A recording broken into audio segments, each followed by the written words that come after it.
Hi! Welcome back to another video. My name's Zendaya. I am a crocheter and cosplayer. I don't think I have to explain too much. You saw the title of this video. You know what we're about to get into. I want to do some controversial hot takes today. The thing is, before I do this, I do have to give a little bit of a disclaimer. And I am going to hold your hand while I say this. These are just my opinions. These are not fact. Please, if you disagree, or if some of these things that I'm about to talk about are things that you enjoy, hey, if you like it, I love it.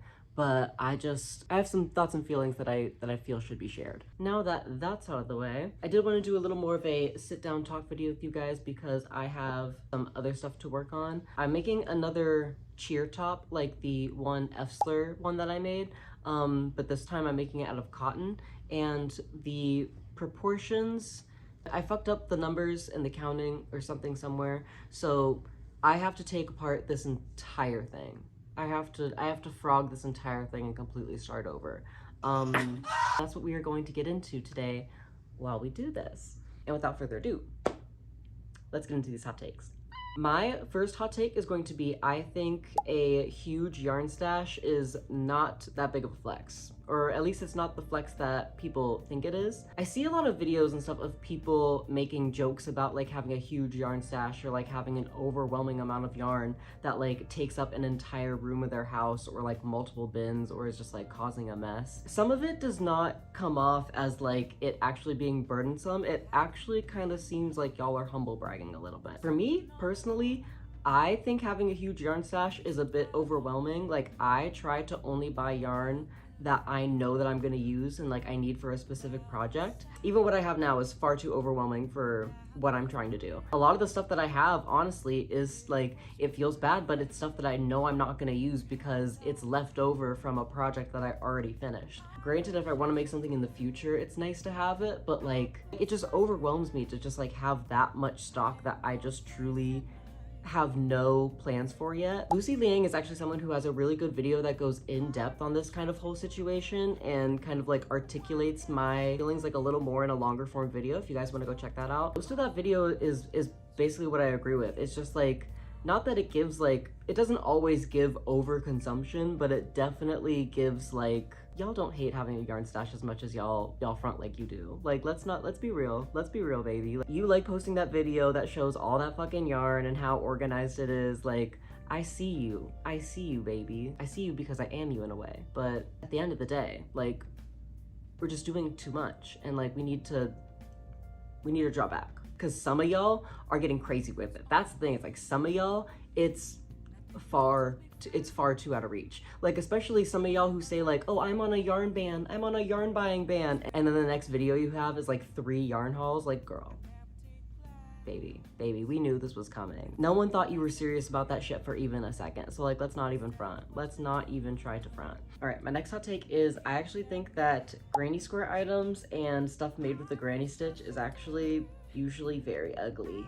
I'm sorry y'all, but it's not cute. It's rarely ever cute. Granted, there are rare exceptions. There are rare exceptions for granny squares, I will say. Like some like handbags I've seen are like okay. The only ones I've ever really liked are they were like the skull granny square pants that went viral on TikTok in like 2021, 2022. I actually tried to make those myself and I made like 60 or 70 granny squares, and I still did not have enough and I just got so sick and tired of it. So I don't know, like stuff like that, like I'm not saying it can't be made into something that's like appealing, but a lot of the time, like the thing that people say and like what they mean when they make fun of crochet items and like they say that like crochet is ugly, usually what they're talking about is some sort of fuck ass granny square situations. I'm not saying it can't be made into something cute. I'm just saying most of the time, girl, it's not the vibe. It's just not the vibe majority of the time. But hey, again, if you like it, I love it. My next crochet hot take is going to be, I actually think chenille yarn is the worst yarn to work with. Amigurumi girls, hold your fire.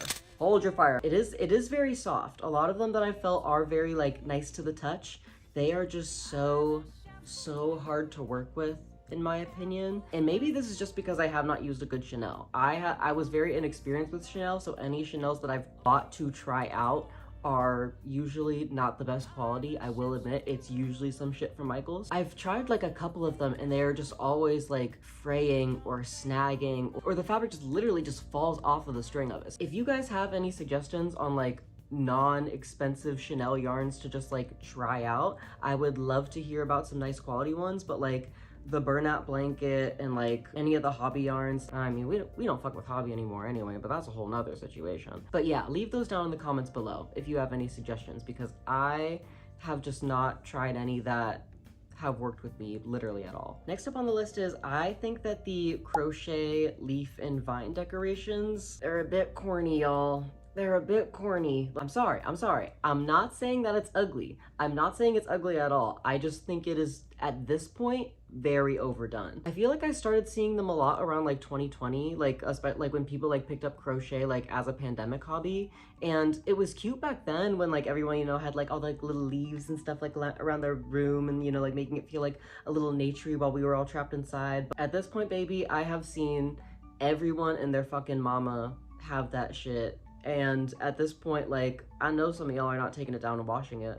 I know you've had that shit hanging up for way too long, and it probably stank. When everyone first started doing it, it was really cute. And then I saw it again, and again, and again, and again, and again. And then I saw it a couple more times, and then I saw it again, and then I saw it again. I personally just think we're past that point. I think we just need to move on, or maybe try like some other like variations. Not for, you know, some other girls to catch strays, but it's usually in one of those like minimalist white like Christian girl autumn type rooms. Hey, you know, maybe we just got different flavors. You prefer vanilla bean, I prefer cocoa caramel. Like, that's just me. That's just me.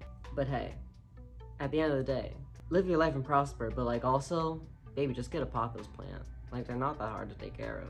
All right, this one I know is gonna be a little controversial. My next take is color changing yarns and variegated yarns stress me the fuck out. I don't know what it is, but I just don't like them. Actually, I know exactly what it is. Let me explain. I'm very much a stickler for like a pattern and sequence and like whatever I'm trying to go with. And like, I also usually most of the time prefer symmetry. So with some variegated yarns, I do think it's fine. Like there's some that are like pretty cohesive color palettes, or like ones like when you make it into a handbag, it's really pretty, like stuff like that. We need to stop buying those fuck ass cakes and then making sweaters out of them, because every single time y'all put that shit on and the sleeves look crazy.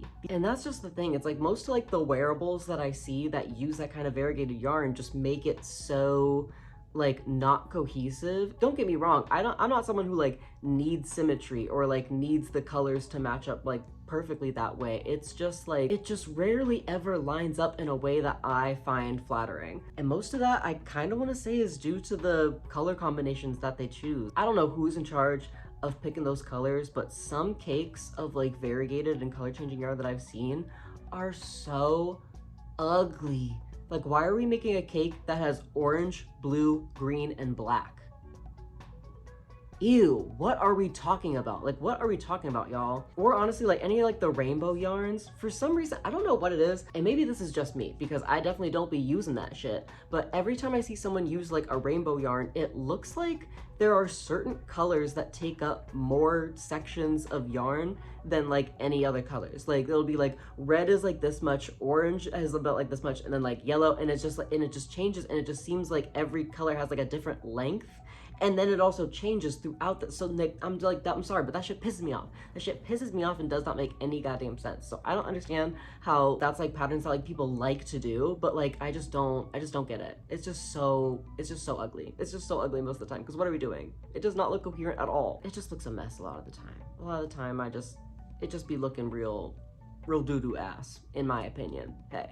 And that's just me. So the last hot take that I'm gonna leave you guys with today is, I actually don't think that acrylic yarn is that bad. I actually think that it gets a really bad rap a lot of the time, but I will agree that there is really bad acrylic yarns out there. There are some that's like, I'm sorry, but like it's like borderline unworkable. Ones that I really like the like Loops and Thread is pretty good. The Impeccable, I think the Soft Classic is also another one that's pretty fine. But my favorite acrylic ever though is the Pound of Love acrylic yarn by Lion Brand. If any of you guys saw the video of like everything that I made in 2025, that most of the stuff in that video was actually mostly made with Pound of Love Lion Brand. I love that shit so much. I usually always keep at least one skein of both the black and the white, because like those are the two colors that I tend to use the most. So anything I need acrylic wise is usually from the Pound of Love if I can get it in that color. If I don't need like a ton of it, I'll just get like a simple skein of like the loops and threads or something. But like